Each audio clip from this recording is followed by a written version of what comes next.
রামেশ্বরমে জ্যোতির্লিঙ্গ দর্শন করার পর সেখানকার কয়েকটি সাইট সিইং দেখে নিলে খুব ভালো হয়। আমরা কাল দুপুর 1:30টার সময় রামেশ্বরমে পৌঁছেছিলাম। এখানে হোটেল বুক হয় 24 ঘন্টা হিসাবে, অর্থাৎ কাল 1:30টা পর্যন্ত।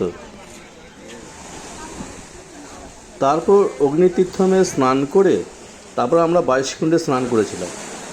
তারপর সেখানে ড্রেস চেঞ্জ করে নতুন জামাকাপড় পরে আমরা জ্যোতির্লিঙ্গ দর্শন করেছিলাম।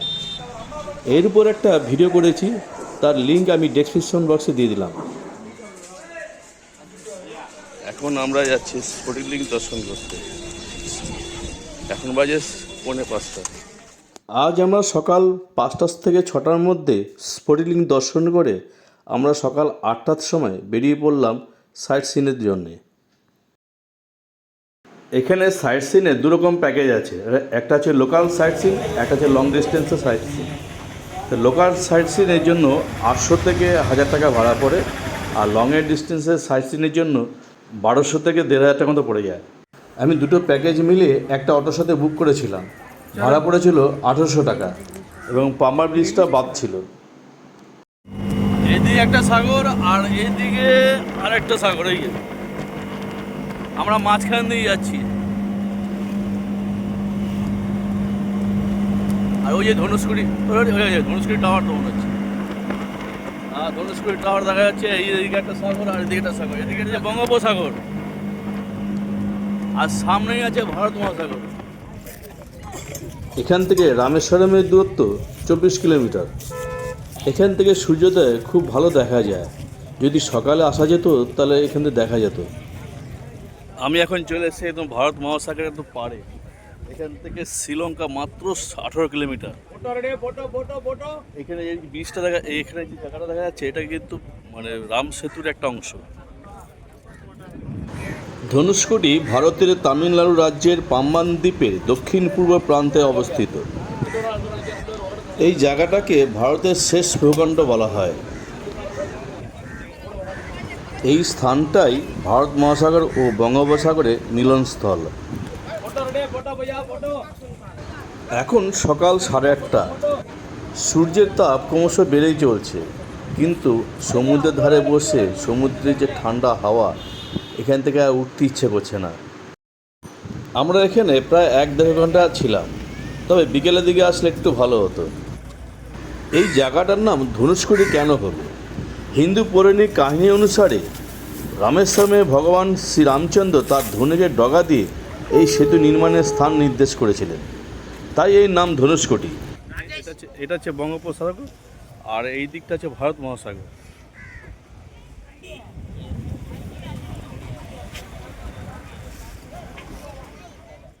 এই জায়গাটা ভারতের শেষ রাস্তা নামে পরিচিত। এখান থেকেই শ্রীরামচন্দ্র সেতু বানিয়ে শ্রীলঙ্কায় গিয়েছিলেন রাবণের সাথে যুদ্ধ করতে। দূরে যে ওটা দ্বীপের মতো দেখা যাচ্ছে ওটা কিন্তু অ্যাকচুয়ালি সেতু, মানে রাম সেতুটা ভেঙে এখন টুকরো টুকরো হয়ে ওরকম দ্বীপের মতো তৈরি হয়েছে। আমরা এখন আছি দক্ষিণ প্রান্তে। এখন আমরা ফিরে যাব রামেশ্বরমের দিকে। তবে এখান থেকে প্রায় 1 কিলোমিটার দূরে আছে ওল্ড ধনুষকোটি রেলওয়ে স্টেশন। চলে এলাম ওল্ড ধনুষকোটি রেলওয়ে স্টেশন। এই স্টেশন চত্বরে ভগবান শ্রী রামচন্দ্রের একটি মন্দির আছে, আর সেই মন্দিরের সামনেই আছে শ্রীরামের পায়ের ছাপ। তবে মন্দিরের ভিতরে ছবি তোলা নিষেধ। ওল্ড ধনুষকোটি রেলওয়ে স্টেশন, আর এখানে হচ্ছে রামের পাদুকা আছে।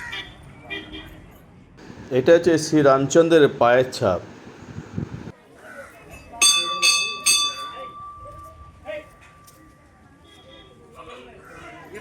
এটা হলো ধনুষকোটি রেলওয়ে স্টেশন। স্টেশনটা ধ্বংস হয়ে গেছে।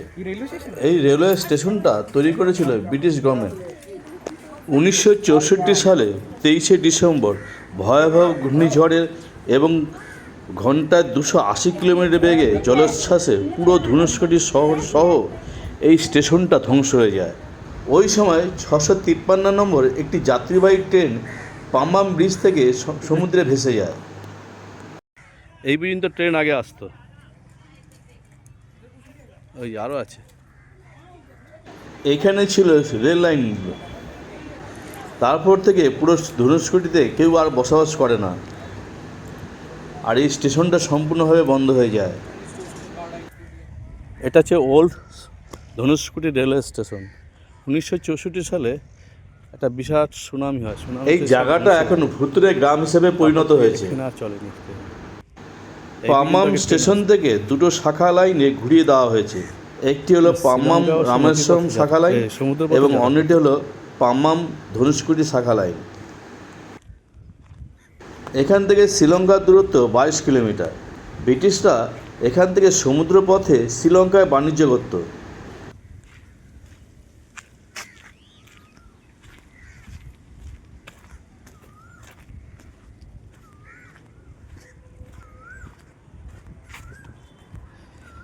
এই পর্যন্ত ট্রেন আসতো, আসার পর এখান থেকে সমুদ্র পথে শ্রীলঙ্কায় বাণিজ্যের জন্য যাতায়াত হতো, মানে 1964 সালের আগে। চারিদিকে শুধু ধ্বংসাবশেষ। এখানে এমন অবস্থা হয়েছে যে পুরো জঙ্গলে ভরে গেছে। এখানে আরও অনেক ধ্বংসাবশেষ আছে, সব তো জঙ্গলে ভরে গেছে। কিছু আছে ময়ূর, দেখি কি হয়। ধ্বংসাবশেষ দেখতে দেখতে হঠাৎ চোখে পড়লো একটা ময়ূর আমাদের দিকে ছুটে চলে গেল।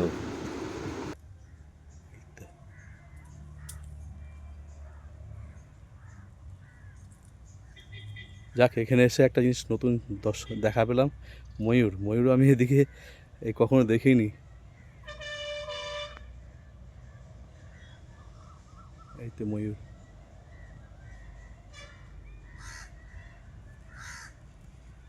এই মেন রাস্তার ওপারে আছে ধনুষ্কটি শহরের ধ্বংসাবশেষ।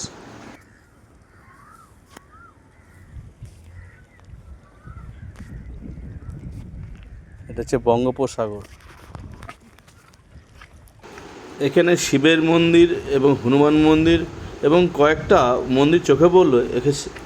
দেখে মনে হচ্ছে সেখানে নিয়মিত পুজো হয়। এখান থেকে প্রায় 11 কিলোমিটার দূরে আছে কোথান্ডা रामस्वामी टेम्पल। ओ अच्छा, राज्याभिषेक। यहाँ पर राज्याभिषेक हुआ था ना। এখানে দক্ষিণ ভারতে বিখ্যাত হলুদ রঙের ডাব বিক্রি হচ্ছে, দাম 80 থেকে 100 টাকা। পৌরাণিক কাহিনী অনুযায়ী রাবণের ভাই বিভীষণ এখানে শ্রীরামের শরণাপন্ন হন এবং রামচন্দ্র তাকে লঙ্কার রাজা হিসেবে গ্রহণ করে। এখানে শ্রী রামচন্দ্র, সীতা, হনুমান এবং বিভীষণের মূর্তি আছে। কোথান্ডা শব্দের অর্থ হলো ধনুক, তাই এখানে শ্রী রামচন্দ্রকে ধনুধারী রূপে পুজো করা হয়। এখান থেকে রামেশ্বরমের দূরত্ব প্রায় 10 কিলোমিটার, আর এটা সমুদ্রের মাঝেই অবস্থিত।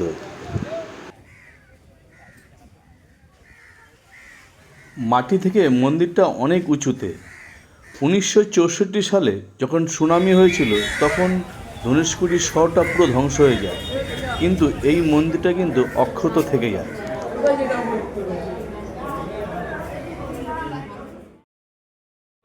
রামেশ্বরম ধনুষ্কটি সড়ক থেকে এই মন্দিরের দূরত্ব 900 মিটার। সেখান থেকে একটা রাস্তা সমুদ্রের উপর দিয়ে এই মন্দির পর্যন্ত চলে এসছে।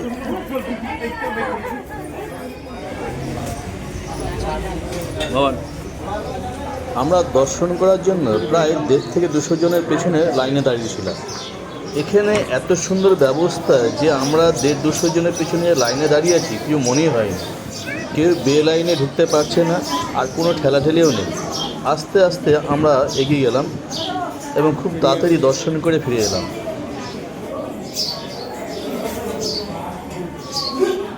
দেওয়ালের গায়ে অনেক রামায়ণের কাহিনী অনুযায়ী অনেক ছবি রাখা আছে। মন্দিরের ভিতরে ছবি তোলা নিষেধ, তাই আমি সামনে থেকে কোনো ছবি তুলিনি। রামেশ্বরম থেকে এতক্ষণ আমরা দক্ষিণ দিকে ছিলাম, এখন আমরা যাব উত্তর দিকে। রামেশ্বরমের থেকে 13 কিলোমিটার দূরেই আছে পাম্বাম ব্রিজ। ব্রিজটা ভারতের ভূখণ্ড থেকে সমুদ্রের উপর দিয়ে 2.2 কিলোমিটার দূরে পাম্বাম তথা রামেশ্বরমকে সংযুক্তকারী একটি ঐতিহাসিক সমুদ্র সেতু। সামনে যে ব্রিজটা দেখা যাচ্ছে এটা হচ্ছে পুরনো ব্রিজ, এটাই ব্রিটিশরা বানিয়েছিল। ভারতের কয়েকটি বিপজ্জনক সেতুর মধ্যে এটি একটি অন্যতম। 1964 সালে সুনামির সময় এখান থেকে একটি ট্রেন পুরো সমুদ্রে মিশে যায়। আজ থেকে 112 বছরের পুরনো এই ব্রিজটা 2022 সালে এটা জরাজীর্ণ অবস্থার জন্য এটাকে বন্ধ করে দেওয়া হয় এবং এর প্যারালালে আরেকটি নতুন ব্রিজ তৈরি করা হয়। 2025 সালে 6 ফেব্রুয়ারি এটা উদ্বোধন করা হয়। আমরা সেই ব্রিজের উপর দিয়ে যাচ্ছি। এটি ভারতের প্রথম ভার্টিক্যাল লিফটিং রেল সেতু। যেহেতু আমরা ট্রেনে করে দিনের বেলা এই ব্রিজটা পেরিয়ে এসেছিলাম, তাই আমরা অটোতে করে আর এই ব্রিজটা দেখার জন্য আসিনি। এর ফলে আমার 200 টাকা সেভ হয়। মাদুরাই টু পাম্বাম ব্রিজ এর উপরে একটা ভিডিও করেছি, তার লিঙ্ক ডেসক্রিপশন বক্সে দিয়ে দিলাম। এবার আমরা যাব ভিলন্দি তীর্থম ওয়েল অর্থাৎ বানগঙ্গা। এটা পাম্বাম ব্রিজ থেকে 3 কিলোমিটার দূরে এবং রামেশ্বরম মন্দির থেকে 7 কিলোমিটার দূরে উত্তর পূর্ব কোণে অবস্থিত।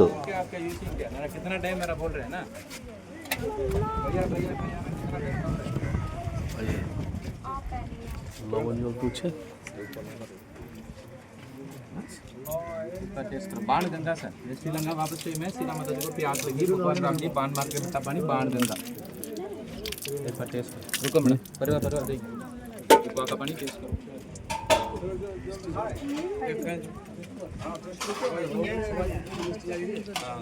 না, এটা যে মিষ্টি জল দেয়। ले ले ले এটাও কি আছে? आपका ले लो बच्चा का आपका ले लो दिया मैडम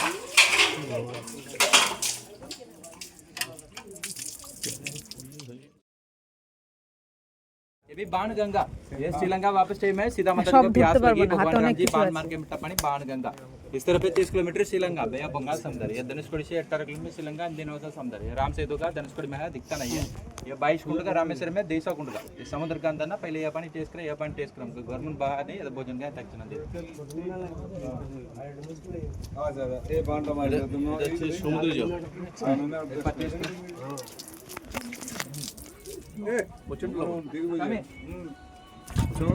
दवा नहीं रखना சரி சரி நீ அங்கேயே இருந்துக்கிட்டு நான் இங்கே தான் ஆள் இருந்தால் தான் கொடுக்குறது ஈஸியாக இருக்கும் சரி சரி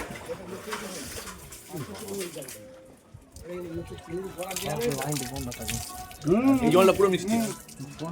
পুরা মিষ্টি জল ধ্যান দিলে কেন নেবে আমি পয়সা ছবি তুলো কুয়াটা কি করছিস চল ছবি তুলে এটা সমুদ্রের নোনা জল। এই জলের মধ্যে কুয়োটা আছে আর সেই জলটাই মিষ্টি জল। এটা হচ্ছে বানগঙ্গা। লঙ্কা থেকে যখন রাম সীতাকে নিয়ে আসে এখানে, তখন সীতা দেবী খুব জল পিপাসা পায়। শ্রীরামচন্দ্র তখন বান মেরে এখান থেকে মিষ্টি জল তুলেছিলেন সীতা মায়ের জন্য। আমি এই জলটা টেস্ট করলাম। বাইরে সমুদ্রের জলটা প্রচণ্ড লবণ, কুয়োর জলটা কিন্তু প্রচণ্ড মিষ্টি। মানে আমাদের সাধারণ জলের মতো মিষ্টি বলা যাবে না যেটা আমরা সাধারণ যে জলটা আমরা মিষ্টি জল খাই সেটি সেই রকম জল। তো অবিশ্বাস্য ব্যাপার যে এই সমুদ্রের মাঝখানে অথচ একটা মিষ্টি জল পাওয়া যায়, সেটা একটা অবিশ্বাস্য ব্যাপার। একটা অদ্ভুত ব্যাপার হলো যে কুয়োটা কিন্তু সমুদ্রের জলের মাঝখানে, অথচ কুয়োর জলটা মিষ্টি আর সমুদ্রের জলটা নোনা। সারাদিন যে এত জল তুলছে কিন্তু কুয়োর জল কিন্তু শেষ হচ্ছে না, আর সেই জল মিষ্টি থেকেই যাচ্ছে। এখান থেকে রামেশ্বরমের দিকে 2 কিলোমিটার দূরে আছে। এখান থেকে রামেশ্বরমের দিকে 2 কিলোমিটার দূরে আছে ডক্টর এপিজে আব্দুল কালামের একটি মেমোরিয়াল।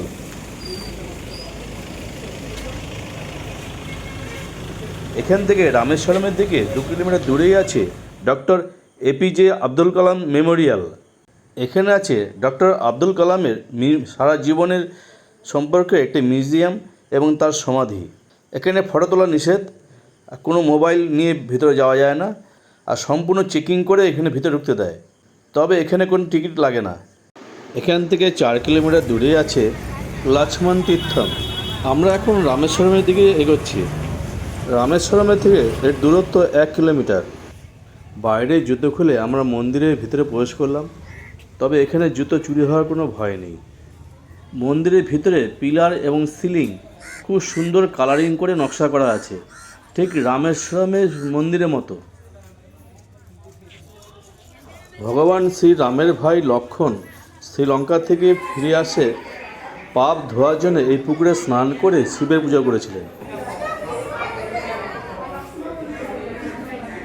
এখান থেকে রাম তীর্থম পর্যন্ত 5-6টা দেখার স্পট আছে।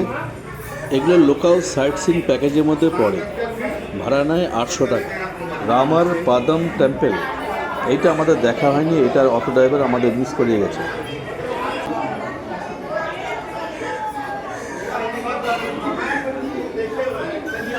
এই স্পটগুলো পায়ে হেঁটেও করা যায়।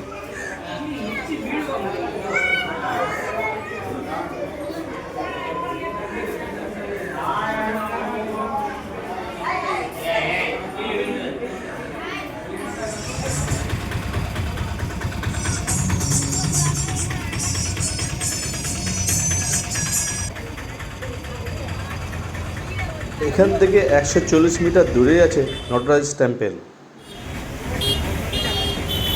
খুব সুন্দর কাজ করা, পুরো গোল্ডেন কালারের নকশা করে এই কাজগুলো করেছে, দেখার মতো। না দেখলে এই অপূর্ব সৌন্দর্যতা বলে বোঝানো যাবে না।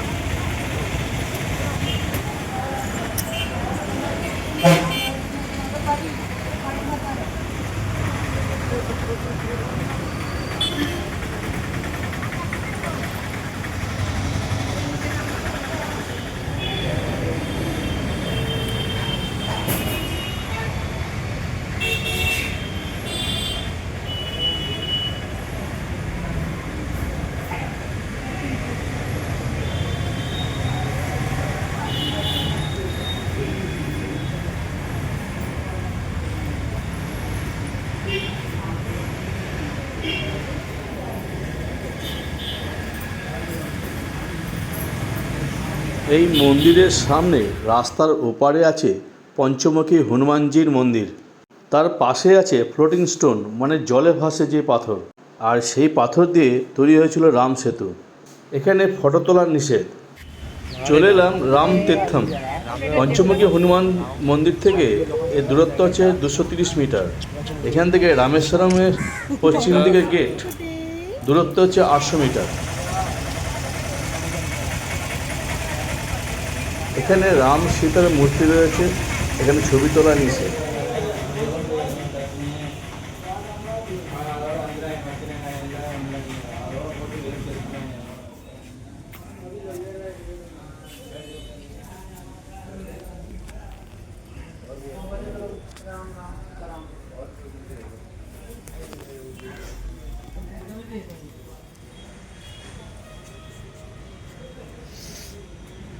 আমার এই ভিডিওটা কেমন লাগলো কমেন্ট করে জানান।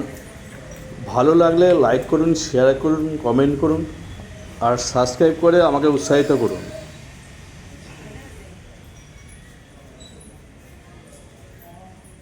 এতক্ষণ আমার ভিডিওটা দেখার জন্য সকলকে অসংখ্য ধন্যবাদ।